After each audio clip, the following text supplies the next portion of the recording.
এমন কোনো হতভাগাই নেই যে কিনা নুডলস রান্না করতে পারে না। তারপরেও আমি নুডলস রান্নার রেসিপি নিয়ে চলে এলাম, কারণ আমার কাছে কোনো কন্টেন্ট নেই।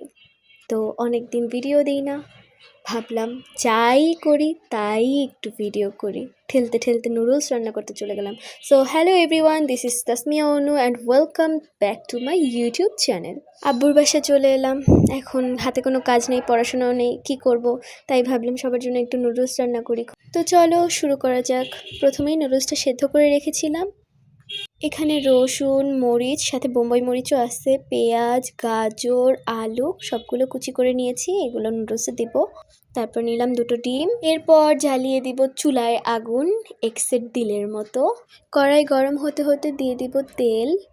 তেল গরম হতে হতে এর ভিতর দেব হচ্ছে রসুন, তারপরে দেব পেঁয়াজ। রসুনটা একটু লাল করে নিয়েছি, তারপর ওটাকে ভালোভাবে নাড়বো।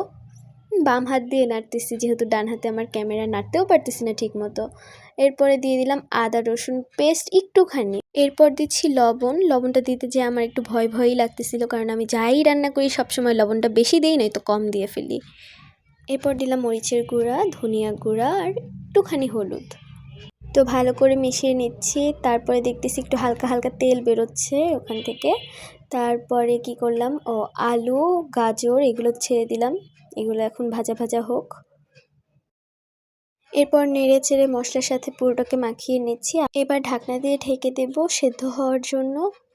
5-7 মিনিট পর ঢাকনা তুলে দেখব যে আলু আর গাজরটা সেদ্ধ হয়েছে কিনা। এরপর নুডলসের মশলার সাথে একটা ম্যাগি মশলা অ্যাড করে দিলাম, ঢেলে দিচ্ছি।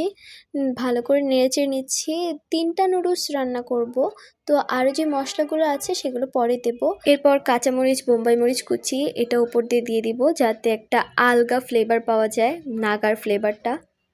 এরপর দিয়ে দিব হচ্ছে নুডলস, সেদ্ধ করে রাখা নুডলসটা। এবার ভালোভাবে মাখিয়ে ঝাঁকিয়ে নেব। এবার ওই নুডলসের আরও দুটো যে মশলা ছিল সেই মশলাটা দিয়ে দিব। ভালোভাবে মাখিয়ে এবার হচ্ছে চুলা বন্ধ করে ঢাকনা দিয়ে ঢেকে দিব, যাতে একটা তেজি স্মেল বের হয়, পাশে বাসার সবার জন্য খেতে মনে চায়। তো ওইটার স্মেল বেরোতে বেরোতে আমি একটা প্যানে তেল গরম করে নিচ্ছি। এটাতে মেনলি আমরা তো ডিম ইউজই করি নাই, তো ওটা ডিমটা ঝুরি করব। এবারটা আরেকটু স্ট্রংয়ের জন্য আমি একটু সরিষার তেল দিচ্ছি। এই যে ডিম, সো রেডি, 1 2 3 টানটানা। এরপর একটু লবণ দিয়ে এটাকে কেটে কেটে নিব, মানে ঝুড়ি ঝুড়ি করে নিব, ঝুরঝুরা। তারপর আর কি, ঢেলে দিলাম নুডলসের ভিতর। এই আমার নুডলস রেডি।